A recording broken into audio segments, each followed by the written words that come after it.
Hello students, आज हम आपके लिए लेकर आए हैं यूनिट नंबर 5 रसायन विज्ञान से।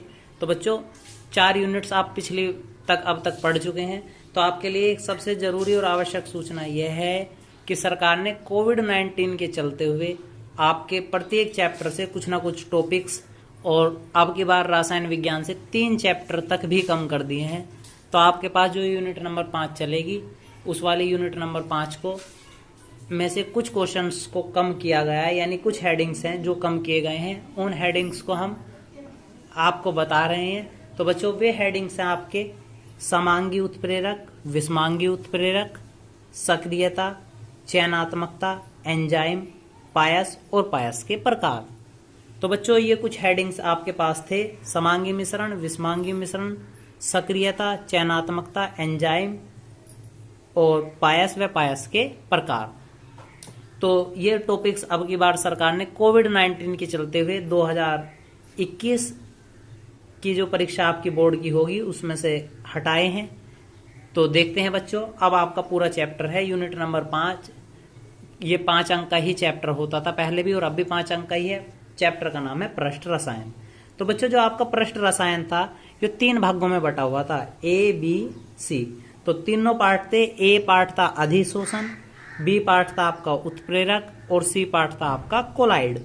तो बच्चों, हुआ क्या है इसमें, जो आपको ये सभी हेडिंग्स आप देख पा रहे हैं, ये सभी हेडिंग्स उत्प्रेरक के अंतर्गत आती हैं। यानी कि जो आपका उत्प्रेरक था उस चैप्टर में, इस यूनिट में, तो इस उत्प्रेरक को कुछ समाप्त कर दिया गया है। यानी कि थोड़ा बहुत ही उत्प्रेरक का पार्ट बचा हुआ है। जितना पार्ट इसमें से उत्प्रेरक बचा हुआ है वह आपको वीडियो के माध्यम से मिल जाएगा।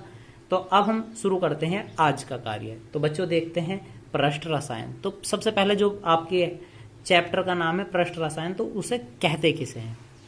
तो बच्चों, पृष्ठ रसायन तो रसायन विज्ञान की वह शाखा जिसके अंतर्गत ठोस पदार्थों के पृष्ठों की प्रकृति, ठोस पदार्थों के पृष्ठों की प्रकृति तथा उन पर होने वाली भौतिक एवं रासायनिक अभिक्रियाओं एवं गुणों का अध्ययन किया जाता है। तो रसायन विज्ञान की वह शाखा जिसके अंतर्गत ठोस पदार्थों के पृष्ठों की प्रकृति तथा उन पर होने वाली भौतिक एवं रासायनिक अभिक्रियाओं एवं गुणों का अध्ययन किया जाता है, पृष्ठ रसायन कहलाती है। ठीक है बच्चों, तो आपका जो पृष्ठ रसायन था, इसके कुछ उदाहरण हम आपको समझाते हैं। नंबर 1, निकिल की धातु पर हाइड्रोजन जैसे गैस का अधिशोषण।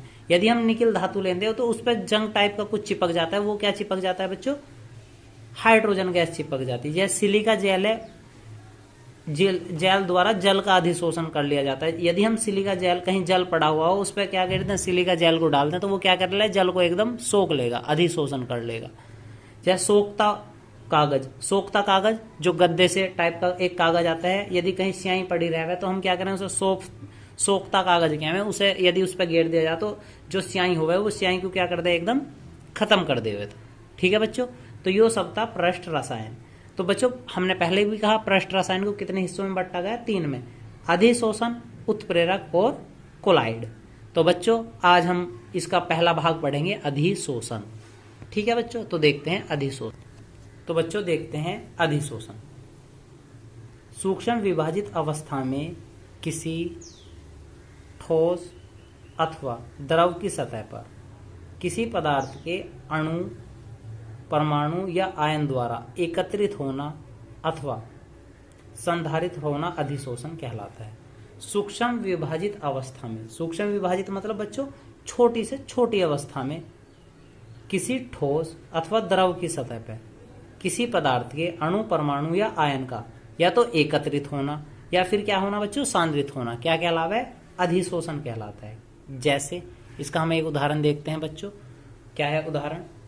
रंगीन सकरा विलयन में सक्रिय चारकोल मिलाने पर रंगीन सकरा, रंगीन सकरा का मतलब यानी कि जो हमारा मिठा है उसमें यदि हम कोई क्या कर दें बच्चों, कलर मिला दें, तो उसमें यदि हम कोई क्या मिला रहे, कलर मिला रहे, तो उस विलयन में यदि सक्रिय चारकोल मिलाने पर सक्रिय विलयन में से उपस्थित सभी अशुद्धियां, जो हमारा सक्रिय विलयन था उसमें उपस्थित सभी अशुद्धियां एवं रंग चारकोल की सतह पर अधिशोषित हो जाता है और सकरा का विलयन रंगहीन हो जाता है। यदि हमने कोई भी शरबत बनाया, यानी कि मिठे में कोई भी रंगीन पदार्थ मिला दिया, तो वो कलर बन जाएगा किसी भी कलर का। यदि हम उसमें चारकोल को मिला दें तो चारकोल पे क्या होगा बच्चों, चारकोल उसमें जो आपने रंग वाला पदार्थ मिलाया था वो सभी रंग को क्या कर लेगा, अपने अंदर सोख लेगा। क्या कर लेगा, अपने अंदर सोख लेगा। अपने पाठ की भाषा में क्या है तो क्या कर देगा, उसे अधिशोषित कर लेगा। और आपका जो विलयन था वो कैसा बन जाएगा बच्चों, रंगहीन हो जाएगा, बिना रंग का हो जाएगा। ठीक है बच्चों। तो जो हमारे पास यह अधिशोषण है, इसके दो घटक हैं। अधिशोषण के कितने घटक हैं बच्चों, दो घटक हैं। तो दो घटकों में नंबर पहला है अधिशोष्य। तो अधिशोष्य कहते किसे हैं, वे पदार्थ जो सूक्ष्म विभाजित अवस्था में ठोस अथवा द्रव की सतह पर, वे पदार्थ जो सूक्ष्म विभाजित अवस्था में ठोस अथवा द्रव की सतह पर सांद्रित या संचित या आवेशित हो जाते हैं, अधिशोष्य कहलाते हैं। वे पदार्थ जो सूक्ष्म विभाजित अवस्था में, यानी छोटी से छोटी अवस्था में ठोस अथवा द्रव की सतह पर, ठोस की सतह पर या बच्चों कहें कि द्रव की सतह पर सांद्रित हो जाते हो, संचित हो जाते हो या आवेशित हो जाते हो, क्या कहलाते हैं, अधिशोष्य कहलाते हैं। जो पदार्थ जाकर चिपक जामे थे दूसरे पदार्थ पर जाकर, वो क्या कहलाते थे, अधिशोष्य कहलाते हैं। उदाहरण देखते हैं बच्चों इसका। तो हम आपके लिए उदाहरण लेकर आए हैं इसका। यदि अमोनिया गैस चारकोल की सतह पर संचित या जमी होती है तो अमोनिया गैस क्या है, अधिशोष्य है। तो बच्चों जब हम अमोनिया गैस बनाते हैं तो बनाते समय क्या करें, उस बीकर के ऊपर की तरफ हम क्या कर दें, चारकोल को लगा दें। तो चारकोल लगाने पे क्या होगा, चारकोल पे अमोनिया गैस व्यर्थ न होने की बजाय क्या होगा, चारकोल पे ही चिपकनी शुरू हो जावे, यानी कि उस पर जाकर चिपक जाएगी। तो इस अवस्था में आपके पास जो अमोनिया गैस है, अमोनिया गैस क्या है, अधिशोष्य है। यानी कि चारकोल क्या कर रहा है, उसे अवशोषित, अधिशोषण कर रहा था। अधिशोष्य क्या कहलाया इसमें, अमोनिया गैस, यानी कि जो चीज जाके चिपक रही थी। दूसरा पर तो बच्चों सेकंड प्रकार है अधिशोषक। वे पदार्थ जिनके पृष्ठ अथवा सतह पर किसी पदार्थ के अणु परमाणु का अधिशोषण होता है। यानी कि वे पदार्थ जिनके पृष्ठ पे या सतह पर किसी पदार्थ के अणु का परमाणु का क्या हो रहा बच्चों, अधिशोषण हो रहा, क्या कहलाते हैं वे, अधिशोषक कहलाते हैं। यानी कि जिस पे पदार्थ जाके क्या हो रहा था बच्चों, चिपक रहा था, वो कहलावे। जैसे अभी हमने पिछले उदाहरण में क्या लिया था, चारकोल, सिलिका जेल या कोलाइड, ये सभी कहेंगे उदाहरण है बच्चों अधिशोषक के। यानी कुल मिला के जो हमारा अधिशोषण था वो दो चीजों में बटा हुआ था, अधिशोष्य और अधिशोषक। तो जो पदार्थ जाके दूसरी अवस्था पर चिपक रहा था वो पदार्थ क्या कहला रहा था, अधिशोषक। और हमने देखा था वे पदार्थ कौन से थे, चारकोल जब हमने अमोनिया गैस पे चिपकाया था, ऐसे ही हमारा सिलिका जेल और कोलाइड। तो बच्चों अब देखते हैं नेक्स्ट टॉपिक। हमारे पास नेक्स्ट टॉपिक है बच्चों अवशोषण।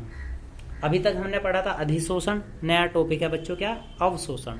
तो बच्चों अवशोषण कहते किसे हैं, वह प्रक्रम जिसमें एक पदार्थ के कण किसी दूसरे पदार्थ द्वारा अथवा ठोस के अंदर प्रवेश कर जाते हैं। वह प्रक्रम जिसमें एक पदार्थ के कण किसी दूसरे पदार्थ के द्रव अथवा ठोस के अंदर प्रवेश कर जाते हैं तथा संपूर्ण जालक में समान रूप से वितरित हो जाते हैं, अवशोषण कहलाते हैं। यानी कि जिसमें क्या हो रहा था, कोई भी कण द्रव की, ठोस या द्रव की सतह के अंदर प्रवेश कर जाते हैं और सारे के सारे जालक में फैल जावे, क्या कहलावे थे वे, अवशोषण कहलावे थे। जैसे चोक द्वारा स्याही का अवशोषण। यदि हम कहीं पर स्याही फैली हुई हो और उस पर क्या कर दें बच्चों, चोक का चूरा घेर दें या चोक को ही घेर दें, तो थोड़े समय में क्या होगा, चोक आपकी पूरी की पूरी कैसी हो जाएगी, नीले कलर की हो जाएगी। तो क्या कर दिया, चोक उसे पूरा अवशोषित कर दिया, अवशोषण कर दिया, यानी कि पूरी की पूरी चोक का कलर कैसा हो जाएगा, नीले कलर का। ऐसे ही निर्जल कैल्शियम क्लोराइड के द्वारा जल वाष्प का अधिशोषण। यदि निर्जल क्लोराइड में द्वारा ये क्या करेगी, जल वाष्प, यदि हम जल वाष्प पे लगा देंगे तो निर्जल क्लोराइड एकदम कैसी हो जाएगी, जल वाष्प में पूरा का पूरा भिगा हुआ हो जाएगा, यानी कि सारे पदार्थ को अपने अंदर क्या कर लेगा बच्चों, अवशोषित कर लेगा या अवशोषण कहलाएगी क्रिया। ठीक है बच्चों, देखते हैं तीसरा प्रकार। तो बच्चों देखते हैं तीसरा प्रकार विशोषण। अधिशोषण पदार्थ को अधिशोषण सतह से हटाने की क्रिया को विशोषण कहते हैं। अधिशोषण पदार्थ को, अधिशोषित पदार्थ को अधिशोषण सतह से हटाने की क्रिया को क्या कहते हैं बच्चों, विशोषण कहते हैं। एग्जाम्पल, स्टार्च द्वारा आयोडीन का अवशोषण। यानी कि स्टार्च क्या करता है बच्चों, आयोडीन को कैसा करता है, अवशोषित कर देती है। बच्चों चौथा प्रकार है इसका और लास्ट प्रकार शोषण। वह प्रक्रम जिसमें अधिशोषण व अवशोषण दोनों ही क्रियाएं एक साथ संपन्न होती हैं अवशोषण कहलाती हैं। यानी कि वो प्रकार जिसमें अधिशोषण और अवशोषण दोनों ही एक साथ चलता रहे क्या कहलावे बच्चों? शोषण कहलावे। उदाहरण में देखेंगे, जब प्लेडिनम यानी कि पीडी को हाइड्रोजन के संपर्क में लाया जाता है तो अधिशोषण तथा अवशोषण अभिक्रियाओं के साथ संपन्न होती है। इस प्रक्रम में प्रारंभ में अधिशोषण तीव्र गति से तथा अवशोषण मंद गति में होता है।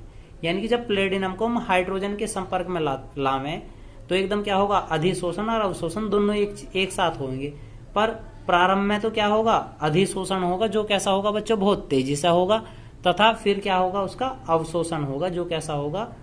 थोड़ा धीमी गति से होगा। ठीक है बच्चों, आगे देखते हैं अधिशोषण के प्रकार।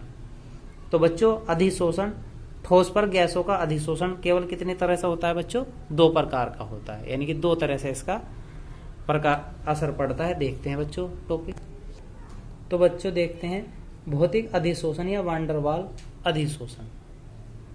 जब किसी अधिशोषक की सतह पर, जैसे ठोस की सतह पर, अधिशोष्य जैसे गैस के कण दुर्बल वान डेर वाल बल के कारण अधिशोषित होते हैं तो यह घटना भौतिक अधिशोषण कहलाती है। जब किसी अधिशोषक की सतह पर, जैसे ठोस की सतह पर, कौन? अधिशोष्य। अधिशोष्य क्या है बच्चों? गैस के कण दुर्बल वान डेर वाल बल के कारण अधिशोषित हो जाते हैं तो यह घटना भौतिक अधिशोषण कहलाती है। यह उत्क्रमणीय प्रक्रिया या अभिक्रिया है। यह क्रिया कम ताप पर संपन्न होती है। उत्क्रमणीय का मतलब बच्चों क्या था?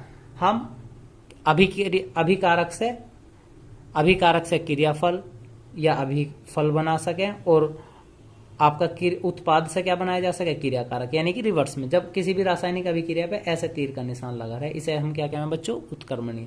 यानी कि इस वाले पार्ट से अभिकारक से क्या बनाया जा सके? उत्पाद, और उत्पाद से क्या बनाया जा सके? अभिकारक बनाया जा सके। ठीक है बच्चों, इसका दूसरा प्रकार है रासायनिक अधिशोषण।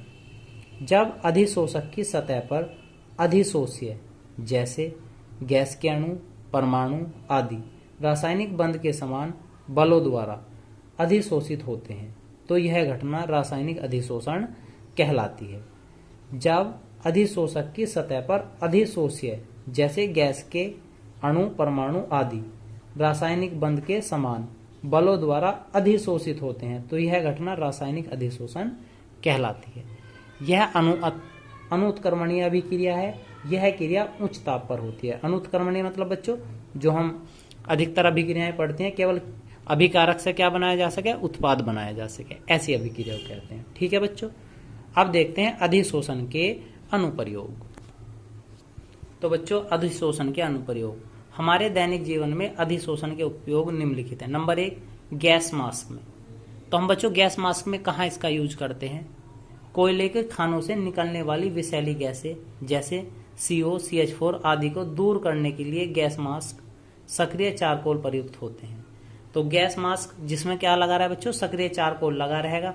तो हम एक गैस मास्क लगाए रखें जिसके कारण हमें क्या फायदा रहेगा बच्चों? जो ये हानिकारक गैसें हैं, कार्बन मोनोऑक्साइड या मेथेन या और भी हानिकारक गैसें, वो क्या होंगी? हमारे अंदर नहीं जाती। आगे देखते हैं क्रोमेट्रिग्राफी में। क्रोमेट्रिग्राफी द्वारा कार्बनिक यौगिकों का शुद्धिकरण अधिशोषण सिद्धांत पर आधारित है। इसमें हम क्या करते हैं बच्चों? कार्बनिक यौगिकों का हम शुद्धिकरण करें। जो हमारे पास कार्बनिक यौगिक हैं उन सभी को हम क्या करें? वहां से शुद्ध करें।